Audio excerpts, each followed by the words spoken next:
It's interesting because as I sit and do direct services with people, I know the problem isn't just I don't have a roof over my head.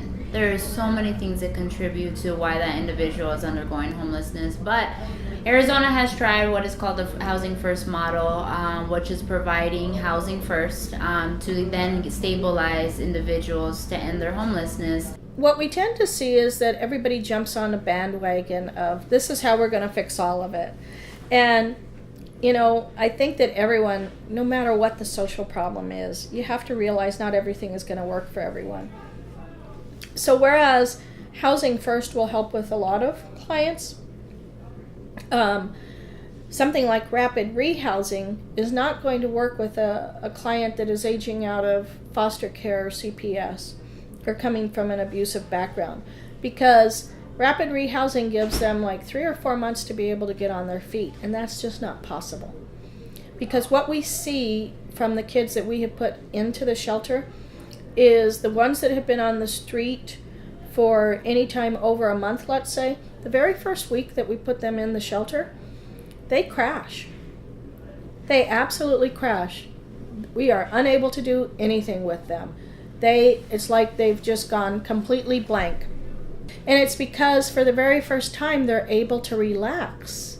And they're not having to listen for everything. They're not having to worry that somebody's going to jump them or somebody's going to stab them or a police officer is going to come along and either make them move or sometimes arrest them and take them in.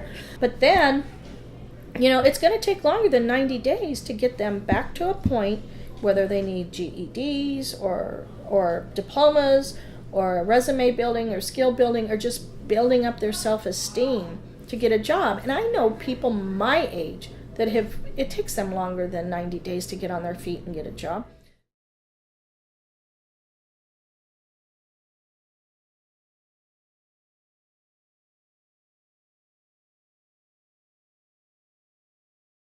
There was a lot of money going around for veterans to then get stabilized, and so the mayor did make that statement that we are not we've stably housed every homeless vet in Maricopa County.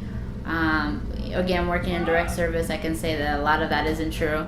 You know, they say that they've ended veteran homelessness here in Arizona, and all I can say is I've got clients that show me that it isn't ended.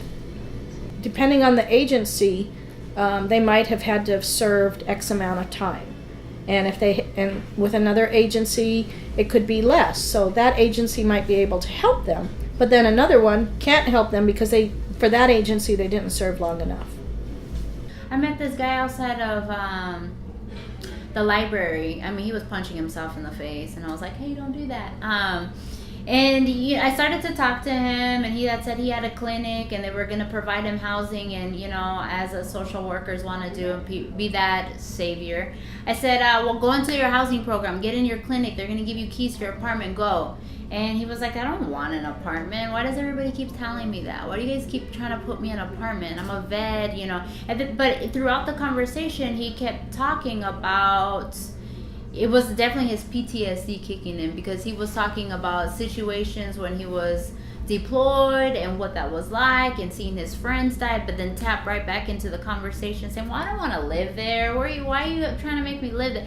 And so a lot of the vets here in the Valley, you know, they suffer traumatic PTSD. Giving them an apartment isn't always a solution. Plus, not everybody had that opportunity. So there's definitely a lot of people who are on the streets still trying to deal.